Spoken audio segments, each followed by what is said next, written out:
YouTube reports that there's a 95% increase in content creators trying to grow their audience on their platform in 2022. That's compared to the same period in the previous year.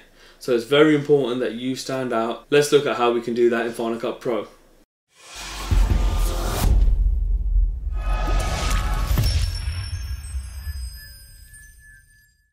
What's up guys, it's your boy JT and welcome back to the channel.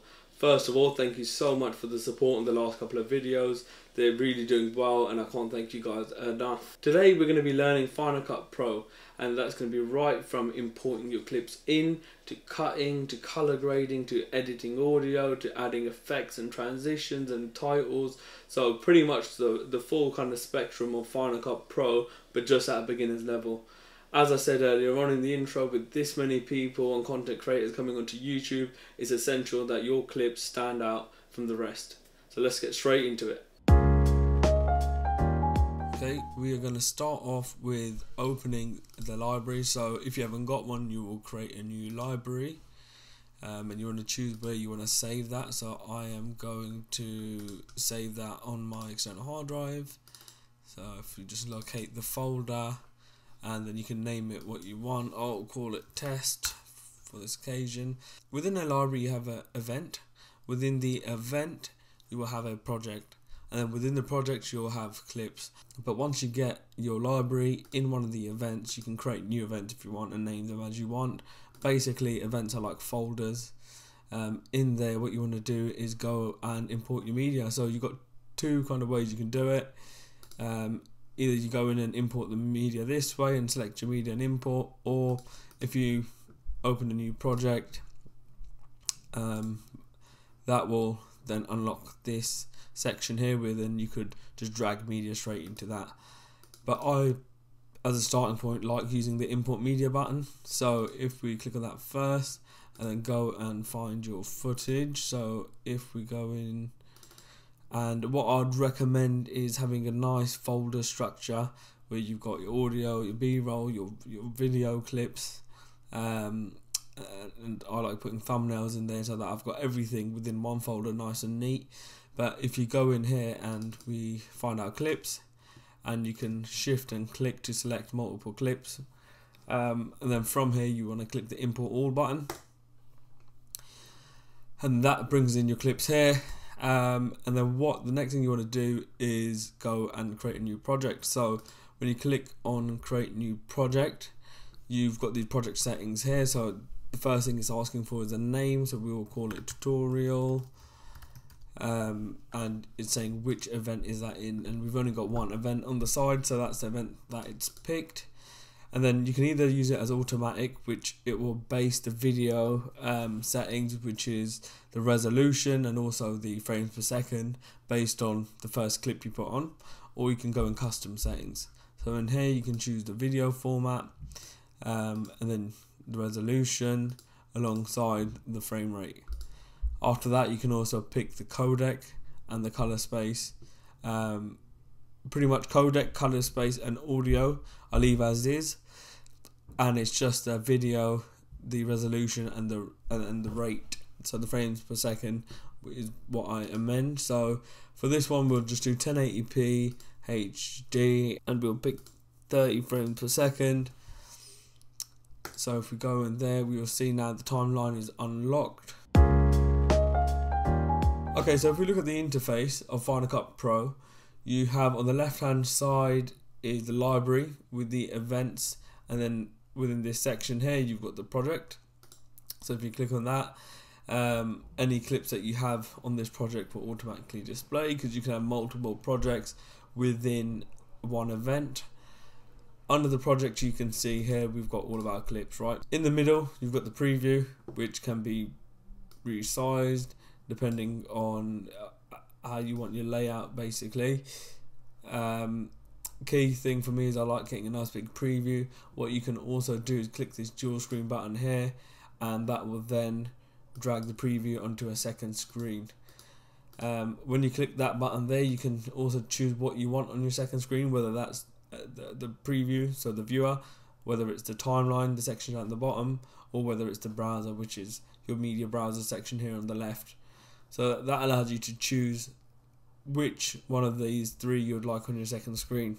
Okay, on the right hand side is where you have your settings. So for example, if I drag this clip on here, on the right hand side you got the settings. So you have the video inspector, the color inspector, the audio inspector, and then the info inspector. We'll dive into these in a minute. But moving on the bottom we have the timeline, which is where you'll build up your video, and then at the bottom right you have the effects and transitions browser down here, which does as it says on the tin, and it allows you to browse all of the effects and also all of the transitions. Adding media to the timeline is nice and easy. It's as simple as doing a drag and drop, so you can drag your clip straight to the timeline, or there's also a couple of other ways that you can do this as well. So firstly, when you've got your clip in the media browser, you can go through here and get a preview of the clip. Also, if you choose this button up the top here, it will open the clips out, and you can see your clips in like a thumbnail kind of gallery icon format, and then you can move your mouse over the clip and see the full length of the clip basically in preview format. From here, what you can also do is use the I and O buttons, which are in and out. So you can pick a point on the clip and press I, and then you can pick a point where you want it to finish and press O, and then if you just drag that piece into here, you'll only have that small portion of clip, which was just that section in there, which is highlighted by the yellow box. Okay, the next thing we're going to look at is cutting clips. So there's a couple of options to trim down a clip. You can click on the end of the clip and move it left or right to choose how much you want to trim it down. What you can also do is that you can also do this from the start. The most common way to do this is by using the blade tool. So if you press B on your keyboard, you'll see that will change there to the blade, and you've got all of your different shortcut keys here for your different main kind of tools that you'll use. So if we use blade, you can then go to a point in time and left click there, and that will then cut that clip into two. To get off blade mode and to go to your normal kind of pointer, you press A, and now you'll see we've got two separate clips. Right, nice and easy. Another way you can do it is by dragging this line here, which is your timeline kind of viewer, and you want to get it to the point of time where you want to cut the clip. As long as you have this button over here selected, it will allow you to have that white line there, and what that white line will do is lock your cursor to it, so that for example when you do select the blade tool, you can cut two clips at exactly the same point of time, as opposed to when you turn it off there may be like a couple of seconds or millisecond difference, and so one clip may be shorter than the other depending on exactly the point on the clip which you clicked. So the way to transform your footage is to click on your clip, go to the video inspector, and in here you can see the transform option. It may be hidden, so just click the show button there. So there's a couple of things that you can do from here. You can adjust the X and Y axis positions, which are fairly straightforward, but I tend to not kind of like that. I'll show you what I pretty much do, but in order to get them back to how it was, you can either type in 0 here, or you can click the drop down at the end and click reset parameters, and that will bring that back into place. The next thing you can do to position is to click this square box here. So if you click on that, it will now select the footage and you can drag it and move it wherever you'd like. And there's also a reset button up here which will then put that back to how it was. You have the scale option, so with this setting you can adjust the size of your clip, and similarly you can click reset parameter and that will take it back to 100. So by default the scales are all on 100%, so that's your default value. That's pretty much it for the transform. But the next thing we can move on to is the crop. So similarly we can do a crop, and you've got the options here which are by left, right, top or bottom. Again, you can click on the crop icon here and you can then manually crop. So we may want to bring that down and then bring the bottom up to get like a widescreen look. So we could do something like that. again, if you want to show the crop or not, same with any of these settings where you've got a blue tick box, you can untick that and it'll bring it back to default and disable the crop, or you can click it to bring the crop back in. Next we're going to be looking at speeding up and slowing down clips. So you can click on your clip and then click the speedometer icon over here, and then you've got a couple of options. So you by default you've got slow with 50, 25 and 10% values. You've got fast by 2, 4, 8 and 20 times. You've got normal, which is the default. You've got hold, which will hold the current frame that you're on. And then the next kind of most important one is you've got custom. But before we move on to custom, you've got the reverse clip, which will allow you to play that clip backwards. So if we click on custom, but you can also press Control, Option and R, which is a very quick way. So if you click on the clip and click Control, Option and R, it will bring up the custom speed box. In here you can choose your direction, forward or reverse, and you can choose the speed. So for example, if we slow that down 50% and press the return key or the enter button, you can see that's opened it out and dragged double the length of the clip and made that 50% slower. So if we show you some of the clip before and then the 50%, you'll see the difference.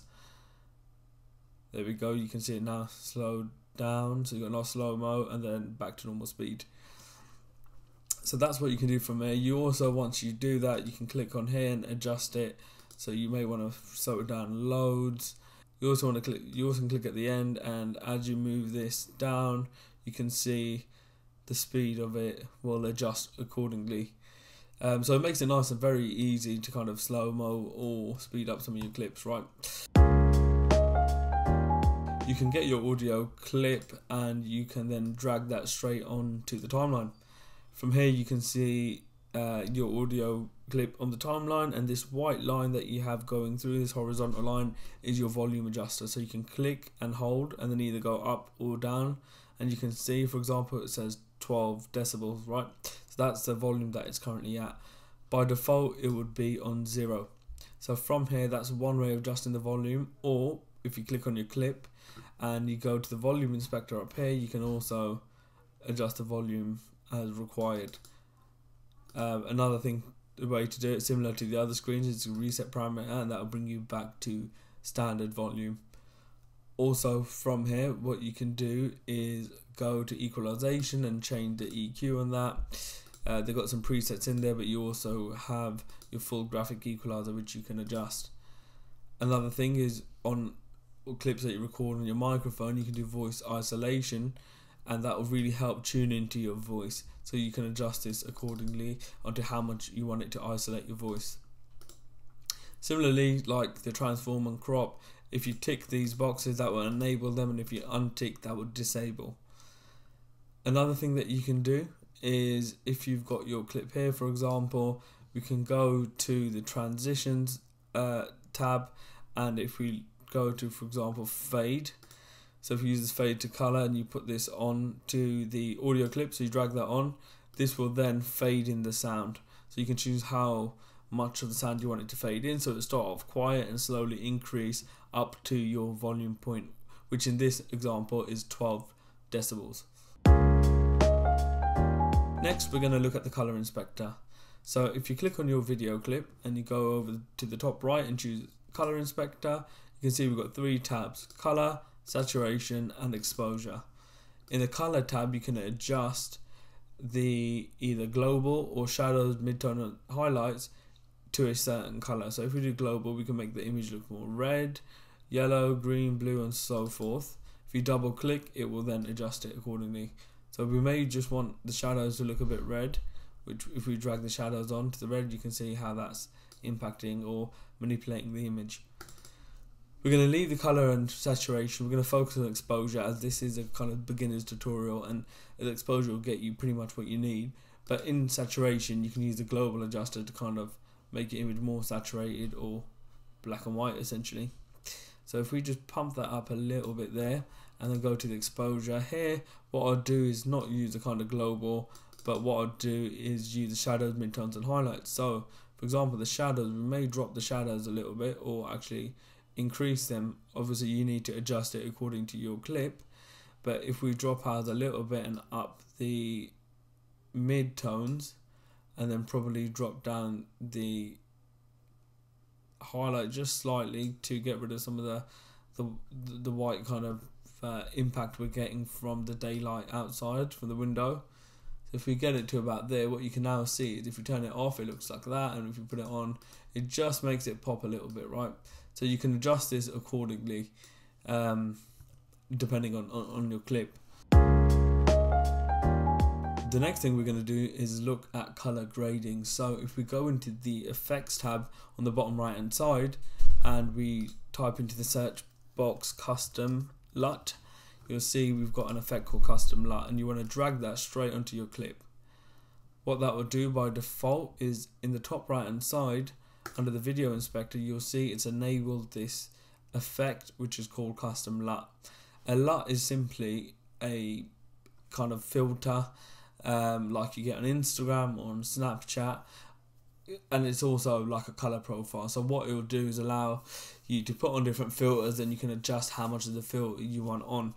So guys, in the description I'm also leaving 50 free LUTs, so make sure you click the link and download them, and those are the same ones that you can see over here. So for example, if we look at some of the LUTs, you can see this one is that kind of goldy green kind of effect, and you can see it's set, the mix is on 1.0, which is the max, and if you turn it the other way to 0, it's back to normal as if we had no LUT on there. So then you can use a mix slider to adjust how much of the LUT you want applied, and it really helps you get a cinematic look, or depending on what kind of look you're going for, just a nice kind of balance rather than plain kind of visuals.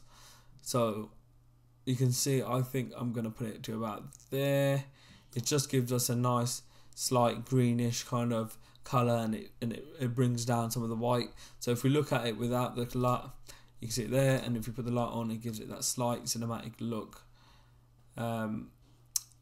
Then again, there's plenty of LUTs in here which you can choose from, so you go for something more kind of pink and warm, and depending on your clip and what you wanted to do, you could do that accordingly. But I'm going to leave it as it was on 22. I might just drop it down a bit and get more of that LUT in there, and you can see compared to the other clip, it just gives it that cinematic look, right?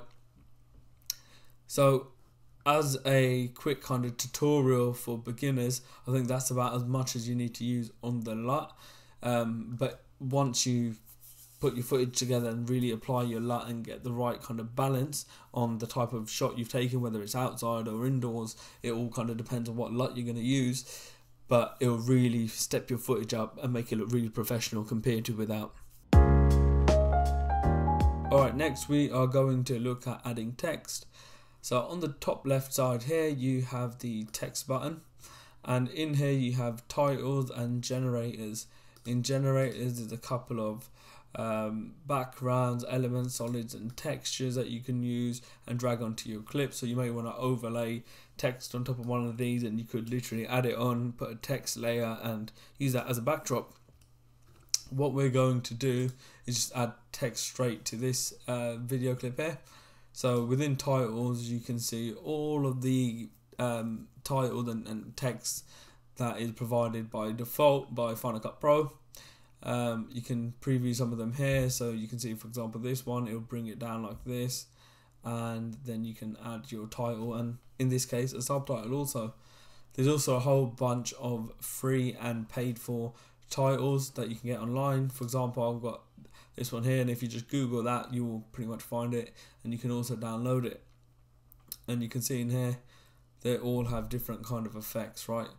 So what we are going to do is say drag this one on here, and if you drag it to the timeline you can see that is your layer for the title. You can then use the end here and you can drag that to the length of your clip. So now if we just play that from the beginning, you can see it does the effect and then closes out. So first thing what we want to do is chop our audio here because we don't need these clips, and this is a very quick look. It's a 4.5 second clip that we're editing on, but it's the same principle that you can apply to your whole timeline. So what we will do is find the point where we can see all the text that we want to edit, and then you can either double click onto the bit of text you want to edit, and we can write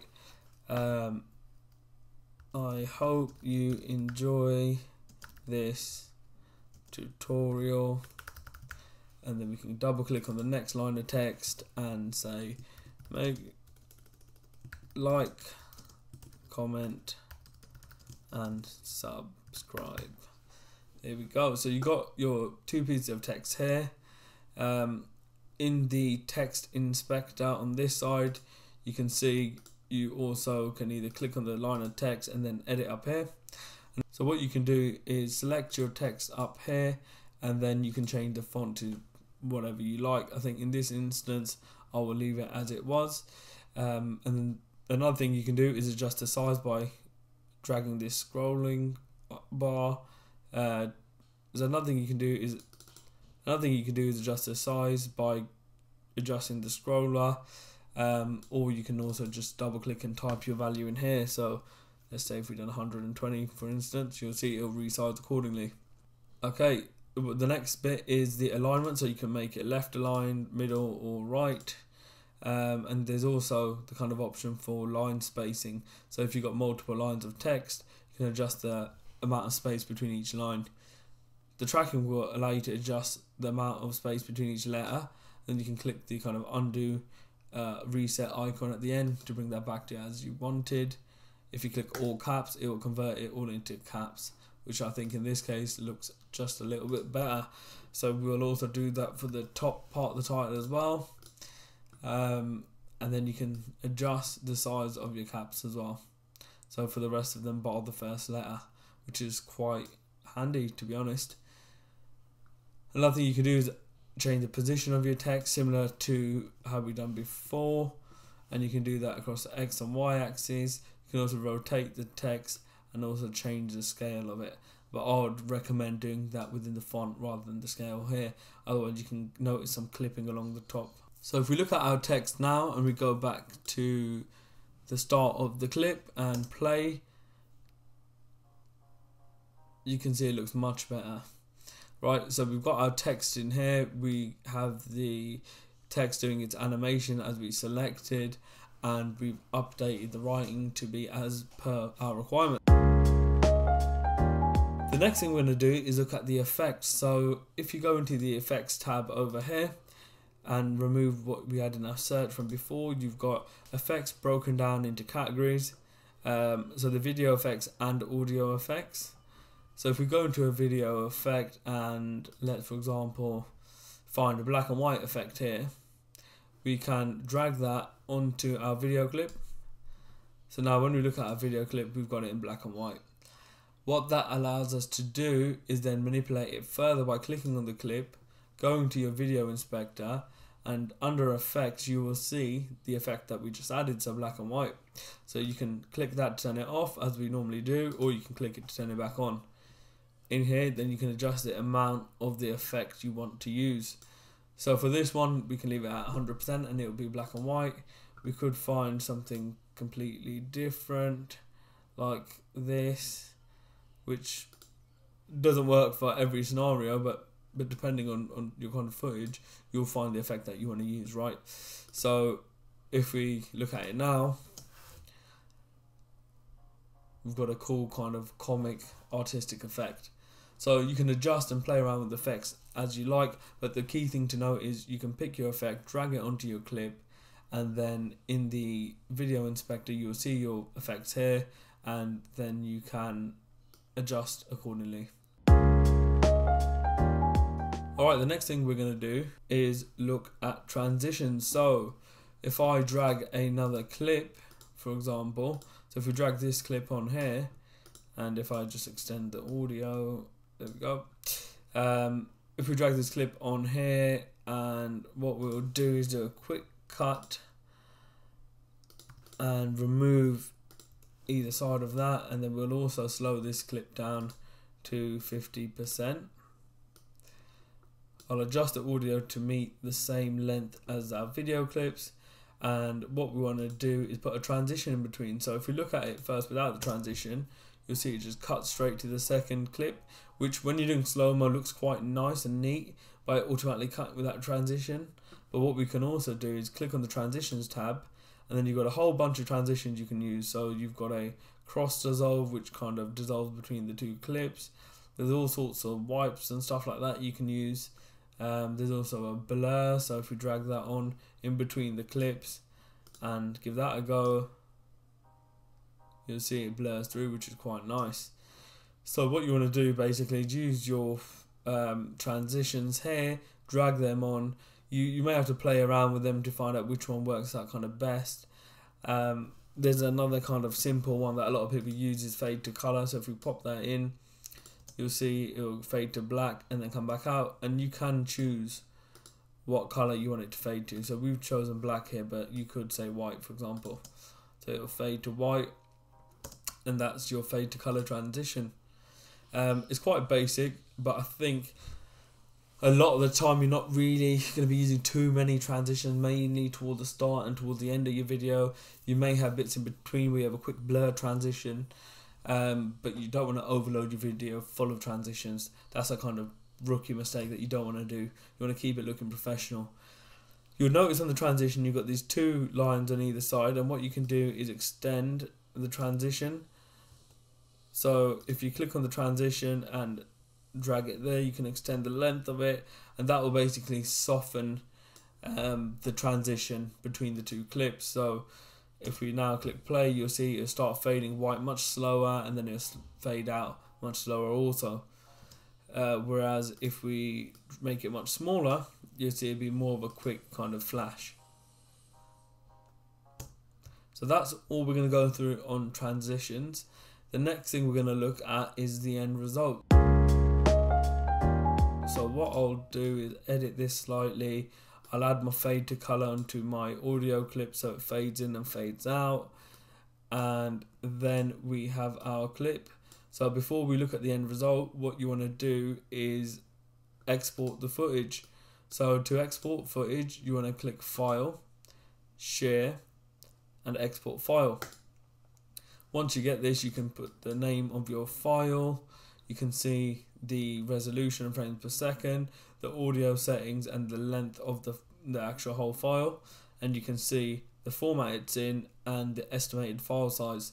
If you go into settings, you can now adjust this so you can export as either the resolution you picked or lower. You can choose what codec you're using and what format. I tend to leave this on computer and faster encode. And then you've got a couple of actions here which I tend to leave on save only, because you can open up the file and play it after yourself. So if you click in and go on the next button, you can then pick in what folder you want it to export the file. So if we pick our folder, what we'll do is export it here, and you can see it's got the title tutorial, and you want to click the save button. Up on the top left side, you've got this round progress symbol which shows you background tasks, and what you can do is see very quickly, you saw it sharing, which is actually exporting the clip. So now if we look at the end footage,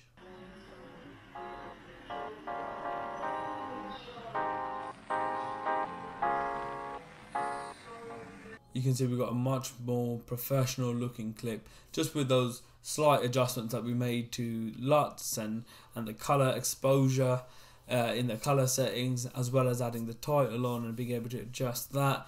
I think key things that we learned today are the media layout and importing the files, where things are on the interface, how we add media to the timeline, how we cut clips, how we transform and crop clips, how we speed up and slow down clips, also how do we adjust the audio, the colors, and do very basic color grading, as well as adding text, adding effects, and adding transitions. Alright guys, we're going to finish the video there. I really hope you guys enjoyed. Again, thank you very much for your support. So it really helps me and this channel grow and provide content back to you guys. Like I always say, let me know what you guys want to see next. Drop a comment in the comment section below. Like and subscribe and turn on notifications to stay tuned with my latest videos. Thanks again guys. Peace.